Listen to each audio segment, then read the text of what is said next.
ప్రియమైన దేవుని బిడ్డలారా, మన ప్రభువును లోకరక్షకుడును మన ప్రాణప్రియుడైన నజరేయుడు యేసుక్రీస్తు వారి నామములో మీ అందరికీ శుభాది వందనాలు తెలియజేస్తున్నాను. యాకోబు రాసినటువంటి పత్రిక పరిశుద్ధ బైబిల్ గ్రంథంలో ఉన్నది.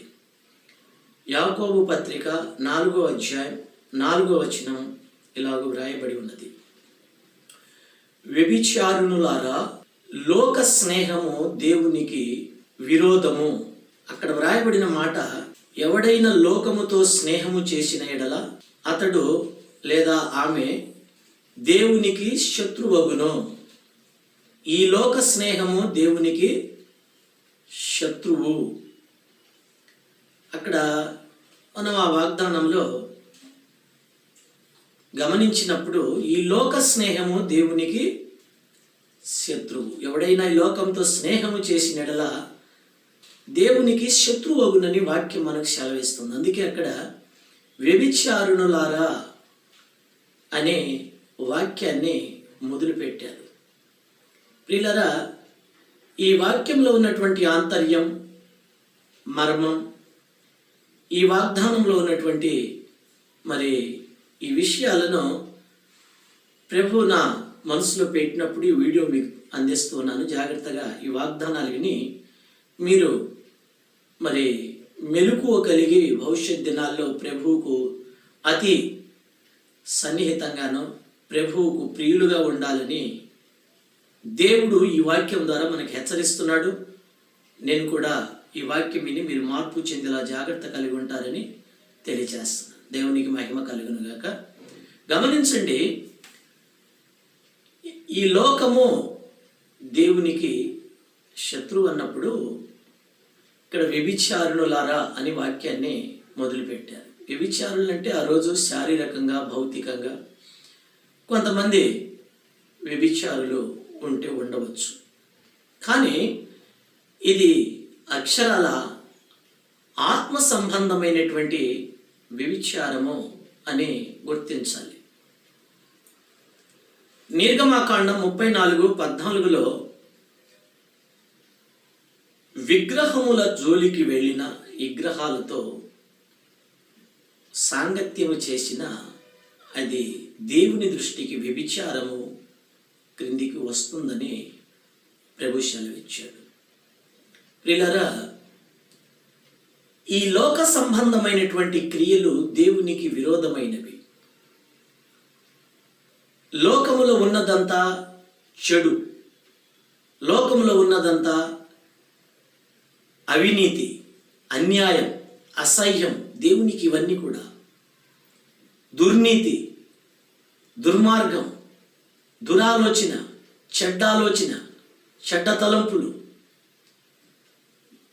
మనుషు నిండా దురభిప్రాయాలు, స్వార్థం, ధనాపేక్ష, అపవిత్రత, లోభము, కుళ్ళు, కపట, ద్వేష, పగ, ఈర్ష్య అనేటటువంటి ఈ లోక సంబంధమైనటువంటి క్రియలతో ఈ లోకము నిండి ఉన్నది. ఇట్టివారు దేవునికి శత్రువు అవుతాడు, ఇట్టి క్రియలు కలిగిన వారు. మార్కు సువార్త 7:21లో హృదయము అపవిత్రపరచబడటానికి కారణం మీ హృదయములో నుంచి బయటికి వచ్చునవన్నీ మీకు అపవిత్రపరచునన్నాడు. అందులో అనేకమైనటువంటి దురాలోచనలతో పాటు అనేక వ్యభిచారము, విగ్రహారాధన, కామ, క్రోధ, కక్ష అనేటటువంటివన్నీ లోపల నుంచే బయటికి వచ్చున గనక మీ హృదయాన్ని అపవిత్రపరుస్తాయి. ఇర్మియా గ్రంథం 17వ అధ్యాయం 9వ వాక్యం చూసినప్పుడు హృదయము అన్నిటికంటే ఘోరమైన వ్యాధి కలిగింది అన్నాడు దేవుడైనటువంటి యెహోవా. నీ హృదయము ఘోరమైన వ్యాధి కలిగింది, దాన్ని గ్రహించువాడు ఎవరు? దాన్ని పరిశోధించి పరీక్షించువాడు నీ దేవుడైన యెహోవా నగు నేనే కదా.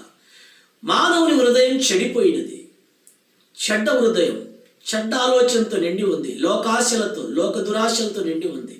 అందుకనే ఈ హృదయము అనేటటువంటి స్థానములో మనుష్యుడు ఈ లోకానుసారంగా సృష్టికర్త దేవుని విసర్జించినందున లోక క్రియలతో పాపముతో నిండిన హృదయాన్ని మరి కలిగి ఉంటున్నందున అతను దేవునికి శత్రు అవుతున్నాడు. అందుకే వ్యభిచారులారా అని మొదలుపెట్టినటువంటి వాగ్దానంలో మొదటి మాట ప్రియులారా మరి లోక సంబంధమైనటువంటి వ్యభిచారం. కనుక ఈ ఆత్మ సంబంధమైనటువంటి వీటి నుండి ప్రభు దగ్గర పాపక్షమాపణ ఉంది. యేసుక్రీస్తు వారు 1 యోహాను 1:9 క్రీస్తు రక్తం ప్రతి ఘోరమైన పాపమును కడిగి వేయును. యేసు ప్రభువారు మార్కు 2:9 ప్రకారం ఈ భూమి మీద పాపములు క్షమించుటకు మనిషి కుమారుడికి అధికారము కలదు అని చెప్పాడు. కనుక నీ క్రియలను బట్టి, నీ చెడ్డ హృదయాన్ని బట్టి, ఈ లోకానుసారమైనటువంటి అపవిత్రతను బట్టి నీవు మరి స్నేహము చేసి లోకంలో కలిసి లోకులతో ఉంటే నీవు దేవునికి శత్రువు అవుతావు. దేవుని దృష్టిలో నువ్వు శరీరముతో ఏ పాపము ఒకవేళ చేయకపోయినా ఆత్మ సంబంధంగా నువ్వు వ్యభిచారం చేస్తున్నట్లే దేవుని ఎదుట. యోహాను సువార్త 7:7 ఏముందో చదివి చూడండి. ప్రియులారా గమనించండి, నేను ప్రజలను ప్రేమిస్తున్నాను కానీ వారి క్రియలను ద్వేషిస్తున్నాను అన్నాడు యేసు ప్రభు భూలోకంలో ఉన్నప్పుడు. యేసు ప్రభు క్రియలను ద్వేషించేవాడు, మనిషిని ఏమాత్రం విడిచిపెట్టేవాడు కాదు. ఎంత పాపి అయినా, ఎంత దుర్మార్గుడైనా ఆ మనిషిని ప్రేమించి అతను మోకరించి ప్రార్థించి తన పాపాలన్నీ ఒప్పుకొని యేసుక్రీస్తునందు పశ్చాత్తాపడగలిగి ప్రభువును మరి నన్ను క్షమించమని అడగగలిగితే ఎట్టి పాపమైనా ప్రభు క్షమించి తన స్వరక్తముతో కడిగి అతనికి తన హృదయాన్ని, తన మనస్సాక్షిని శుద్ధి చేసి తన ప్రియ కుమారునిగా కుమార్తెగా మార్చుకోవటానికి దేవుడు సిద్ధంగా ఉన్నాడు ఎప్పుడు కూడా. కానీ సృష్టికర్త అయిన యేసుక్రీస్తు వారు పరిశుద్ధుడైన దేవుని యొద్దకు రానందున, లోకంలో ఉన్నందున మరి ప్రభువును నమ్ముకొని కూడా లోకులతో వారి మరి అపవిత్రమైన క్రియలతో నీవు స్నేహము చేస్తే నీవు వ్యభిచారుడి కిందికి వస్తున్నావు, వ్యభిచారుడి కిందికి వస్తున్నావు. కనుక చూడండి, 1 యోహాను పత్రిక 2:13, 14, 15 ఇలా రాయబడింది. ఎవడైనను ఈ లోకముతో స్నేహము చేసిన ఎడల దేవుని ప్రేమ అతని హృదయములో ఉండదు. ఇంకా 1 యోహాను పత్రిక 5:19 ఇలా రాయబడి ఉంది. లోకమంతయు దుష్టుని పాదముల దగ్గర పడి ఉన్నది అని. లోకమంతయు అపవిత్రము, దుష్టుని పాదము యొద్ద లోకం పడి ఉన్నదని. ఈ భూప్రపంచం అంతా దుష్టుని పాదాల దగ్గర పడి ఉన్నవని, దుష్టుని యొద్ద పడి ఉన్నదని. కనుక ఈ లోకంలో ఏ మంచియు లేదు. కనుక లోకులతో చెడిపోయినటువంటి హృదయాలు, అపవిత్ర ఆలోచన కలిగిన వారితో నీవు మరి స్నేహం చేస్తే దేవుడు అంటున్నాడు, ఈ లోకముతో మీరు స్నేహము చేస్తే మీరు శత్రువులు అవుతారు దేవునికి. వారు లోక సంబంధులు దేవునికి శత్రువులై ఉన్నారు. నీవు దేవుని బిడ్డవు, రక్షించబడ్డావు, బాప్తీసం తీసుకున్నావు, బల్లలో చేయి వేస్తున్నావు, మందిరానికి వెళ్తున్నావు ప్రతి ఆదివారం. ప్రభు కావాలని, ప్రభు దీవించాలని, ప్రభు ఆశీర్వాదం కొరకు కనిపెడుతున్నావు. దేవుడు నీకు తండ్రిగా ఉండాలని, నువ్వు కుమార్తెగా కుమారుడిగా ఉండాలని కోరుకుంటున్నావు, ప్రార్థిస్తున్నావు. ఇవన్నీ చేస్తున్న నీవు మరి దేవుడంటే వారు ఎరగలేదు, దేవుడు గుర్తించలేదు. వారు పాపముతో నిండినటువంటి వారై ఉండగా వారితో వారి క్రియలను బట్టి, వారి అలవాట్లను బట్టి, వారి పద్ధతులను బట్టి నీవు ఒకవేళ దేవునికి దుఃఖపరుస్తావేమో, దేవునికి మరి మహిమపరచవలసిన నీవు దేవుడు నీ గురించి బాధపడతాడేమో. ఇలాంటివి అన్నీ ఈ క్రియలన్నిటిలో నువ్వు జాగ్రత్తగా చూసుకొని మెలకువ కలిగి ఆధ్యాత్మిక జీవితం, ఆత్మ సంబంధమైన జీవితం, దేవునికి సంతోషపరిచే విధానంలో ఇట్టి ప్రయాణంలో చేస్తున్నావు కనుక అవన్నీ చూసుకుంటూ దేవునికి సంతోషపరిచే ప్రయాణంలో మరి ప్రయాణం చేస్తున్నావు కనుక ఆధ్యాత్మికంగా అలా ముందుకు వెళ్ళిపోవాలి ఆత్మ సంబంధంగా. కానీ లోకం వైపు తిరిగి లోకుల అలవాట్లు, లోకుల చెడ్డ మరి పద్ధతుల ఎమ్మటి నువ్వు వెళ్ళాలని కోరుకోవటమే అది ప్రమాదకరమైంది. అదే దేవునికి విరోధమైన శత్రుభావం కలిగింది. 1 పేతురు పత్రిక 4:3 ఏమని రాయబడిందో చదివి చూడండి. మనము అన్య జనముల యొక్క కోరికలు నెరవేర్చడానికి గడిచిన కాలమే చాలును. ఇప్పుడు మనం ప్రభు పిల్లలమై ఉన్నాం అని వచనంలో వ్రాయబడి ఉంది. మునుపు అనేక త్రాగుబోతుల విందులు, మరి అన్యుల విందులు, వారిని సంతోషపరిచే విందులు, అనేకమైనటువంటి వాటిలో మనం ఉండేవాళ్ళం. కానీ ప్రభువుని నమ్మిన తర్వాత, రక్షించబడిన తర్వాత, ప్రభు కొరకు జీవించాలని తీర్మానంతో ప్రభు కోసం సాగిపోతున్న తరుణంలో గడిచిన కాలమే చాలునో, ఇప్పుడు వాటి వైపు చూసే సమయం కాదని ప్రభు సెలవిస్తున్నాడు. ఈ యాకోబు పత్రిక 4వ అధ్యాయం 4వ వాక్యాన్ని మీరు కూడా చదివి, మరి ఆ వాగ్దానాన్ని ప్రార్థనపూర్వకంగా మీరు కూడా జాగ్రత్తగా అర్థం చేసుకోగలిగితే ప్రభు మరి మీతో కూడా ఈ విషయాలన్నీ మీరు వాటిలో పడకుండా కాపాడటానికి ప్రభు మీ కృప చూపాలని కోరుకుంటున్నాడు. గమనించండి ప్రియులారా, యోహాను సువార్త 3వ అధ్యాయం 19వ వాక్యంలో మరి దీని సరైన నిర్వచనం రాయబడింది. 19-20 వచనాలు చూడండి. వారు చీకటిలో ఉన్నవారు కనుక వారు వెలుగు యొద్దకు రాలేరు. అవును, కనుక ప్రియులారా, శరీర సంబంధమైన వ్యభిచార పాపము దేవునికి మహా ప్రమాదకరమైన విరోధం. ఆనాడు మన పితరులైన ఇశ్రాయేలీయులు సంఖ్యాకాండం 25వ అధ్యాయము 1వ వాక్యము నుంచి మీరు 7-8 వాక్యాల వరకు చదవగలిగితే, అక్కడ మోయాబు స్త్రీతో మరి ఒక ఇశ్రాయేలీయుడు వ్యభిచారము చేసినందున ఆ రోజు దేవుని కోపం వారిపై రగిలిపోయినందున వేల మంది చనిపోయారు. వేల మంది చనిపోయారు. 24,000 మంది చనిపోయారు ప్రియులారా. ఆ పాపము దేవుడు సహించలేదు. అందుకని ఫినెహాసు మరి వచ్చి వారిని ఇద్దరిని పొడిసి చంపినప్పుడు, వారి రక్తం భూమిపై చిందించబడినప్పుడు దేవుడు సంతోషించి ఆ పాపమును పరిహరించి ఆ సమాజములో దేవుని ఉగ్రతను ఆ బలి ద్వారా దేవుడు మరి ఆ పాపాన్ని క్షమించి, ఇక దైవజనులు చేసిన ప్రార్థనను బట్టి ప్రభు వారిని క్షమించి వదిలేశాడు. ఇశ్రాయేలీయుల్లో ఏ ఒక్కరు పాపం చేసినా దేవుడు ఊరుకునేవాడు కాదు. అందులో పెద్ద పాపం వ్యభిచార పాపం, అది వ్రాయబడిన పాపం. కనుక శరీర సంబంధంగా చేసినప్పటికీ ప్రభు యొక్క క్షమాపణ ఉంది. తండ్రి నన్ను క్షమించమని నువ్వు ప్రార్థన చేయగలిగితే ఎంతటి పాపివైనా క్షమిస్తాడు. పాపాత్మురాలైన స్త్రీని లూకాసు వార్త 7వ అధ్యాయం 38వ వచనం చూచినప్పుడు, పాపాత్మురాలైన స్త్రీ ప్రభువును ఎక్కువగా ప్రేమించి తన కన్నీళ్లతో ప్రభు పాదాలు కడిగినందున ప్రభు ఆమెను క్షమించి, కుమారి ధైర్యము కలిగి మరి పరిశుద్ధురాలవై నీ ఇంటికి వెళ్ళమని ప్రభు ఆమెను ధైర్యం ఇచ్చి సమాధానముతో ఇంటికి పంపినట్లు చూస్తాం. ఆమె పాపాలు క్షమించాడు ప్రభు. పాపాత్మురాలైన స్త్రీ ఆమె.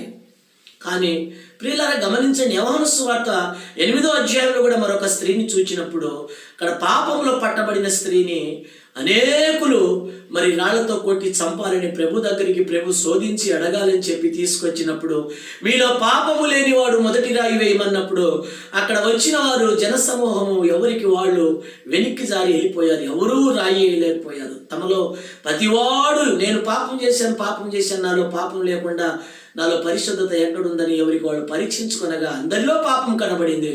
అందరూ వెళ్ళిపోయారు. ఆ స్త్రీ ఒక్కతే అక్కడ నిలబడి ఉంది.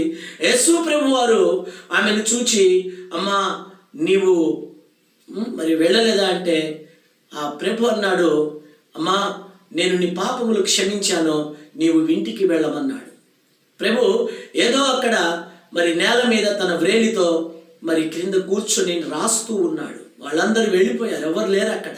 స్త్రీ ఒక్కతే ఉన్నందున ప్రభు యేసుక్రీస్తు వారు ఆమెను వదిలేసి క్షమించానమ్మను వెళ్ళిపోమన్నాడు. ప్రభు క్షమిస్తాడు, క్షమించే దేవుడు, కనికరము గలవాడు, కృపగల దేవుడు.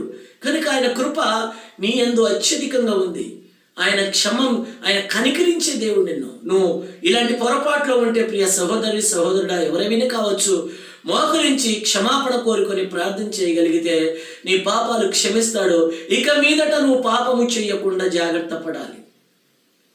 యోహాను సువార్తలో మరి 5వ అధ్యాయం 14వ వాక్యంలో ఇలా వ్రాయబడింది, ఇదిగో నీవు స్వస్థత నొందితివి, ఇక ఎక్కువ కీడు నీ కలగకుండానట్లు ఇక మీదట పాపము చెయ్యకుము అని స్పష్టంగా చెప్పాడు. ఇతను బెతెస్దా కోనేరు దగ్గర 38 సంవత్సరాలు వ్యాధిగ్రస్తుడిగా పడి ఉన్నటువంటి వ్యక్తిని దేవుడు స్వస్థపరిచిన తర్వాత ఒకరోజు అతన్ని ఎదుర్కొన్నాడు. ఎదుర్కొని ఆ మాట చెప్తున్నాడు, ఇదిగో నీవు స్వస్థత నొందితివి, ఇక మీదట ఎక్కువ కీడు కలగకుండునట్లు పాపం చేయవద్దు. పాపం చేస్తే కీడు వస్తుంది. అది వ్యభిచార పాపమా, విగ్రహారాధన పాపమా, దేవునికి విరోధంగా దుఃఖపరిచే బాధపరిచే ఏ పాపమైనను చేసిన వెడల దేవుడు దుఃఖపడతాడు. నీ చేసిన పాపానికి ప్రతిఫలంగా నీ కీడు వస్తుంది. కనుక ప్రియులారా, దేవునికి దుఃఖపరిచే పాపాలు చేయకూడదు. శారీరకమైనటువంటి అభిచార పాపమైనా నువ్వు విడిచిపెట్టి ప్రభు దగ్గర క్షమాపణ కోరినడలా దేవుడు నిన్ను క్షమించి ముందు నీ భవిష్యత్ తరాలంతా నిన్ను పరిశుద్ధపరిచి ఆశీర్వదిస్తాడు. ఆ శాప పాపము నుండి నిన్ను విమోచిస్తాడు. ఆత్మ సంబంధమైన పాపము నుండి కూడా నువ్వు ప్రభు నందు మరి క్షమాపణ కోరాలి. ఆత్మ సంబంధమైన పాపం అంటే ఏమిటోనని నువ్వు ఆలోచిస్తున్నావేమో. ఆత్మ సంబంధమైన పాపం అనగా కంటితో చూసేవి, మనస్సుతో చెడుగా ఆలోచించేవి అన్ని పాపమే. హృదయము పాపము ఘోరమైన వ్యాధి కలిగింది. ఏ మంచి మన హృదయములు లేదు. ప్రతిదినము ప్రభు రక్తంతో కడగబడిన వారమై క్షమాపణ పొంది ప్రభు యొక్క మనస్సాక్షిని కలిగి ప్రభు ఇచ్చే ఆ దీవెనలను కృపను అనుభవిస్తూ సాగిపోయే జీవితమే ఆధ్యాత్మికమైన నవనూతన రాజమార్గపు జీవితం. ప్రభువులో సాగని ప్రతి జీవితం భయంకరమైన ఆత్మ సంబంధమైన వ్యభిచారంతో సమానం. ఈ లోకపు క్రియలు కలిగిన వారితో మనం స్నేహం చేస్తే మనము కూడా దేవునికి శత్రువులు అవుతాం. అందుకే లోకముతో స్నేహము చేయువారు దేవునికి శత్రువు అన్నాడు ప్రభు. అవును, అంతేగాని లోకంలో ఉండకూడదని కాదు, లోకులతో మాట్లాడని కాదు, లోకులతో మాట్లాడకూడదని కాదు, లోకులతో నీవు కలిసిమెలిసి ఉండవద్దని కాదు. మాట్లాడు, ఉండాలి. లోకంలో ఉండకుండా ఎటు వెళ్ళలేము. కానీ లోకం మన హృదయంలో ఉండకూడదు, లోకం మన మనసులో ఉండకూడదు, లోకుల క్రియలు మన మనసులో ఉండకూడదు. లోకము మనలో ఉండకుండా విసర్జించి అసహ్యించాలి. దేవుని పరిశుద్ధ క్రియల వైపు, దేవుని యొక్క నీతి వైపు మనము సంతోషించాలి. మొదటి తిమోతి పత్రిక 6:11 ఒకసారి చదవండి. తిమోతికి పౌలు రాస్తున్న మాటలు ఏంటంటే, నీవు జాగ్రత్త కలిగి నీతిని, సమాధానమును, శాంతిని, విశ్వాసమును నీవు వెంటాడుము. అవి నీకు నిత్యము కాపాడే తోడై మరి నీకు సంతోషం ఉండేటట్లు, దేవునికి సంతోషపరిచేటటువంటి ఆ క్రియలు వెంటాడమంటాడు పౌలు. అలా నేర్పించినటువంటి ఆ క్రియలు నువ్వు కూడా వెంటాడు. లోక సంబంధమైన క్రియల్ని ద్వేషించు, ప్రభువును ప్రేమించు,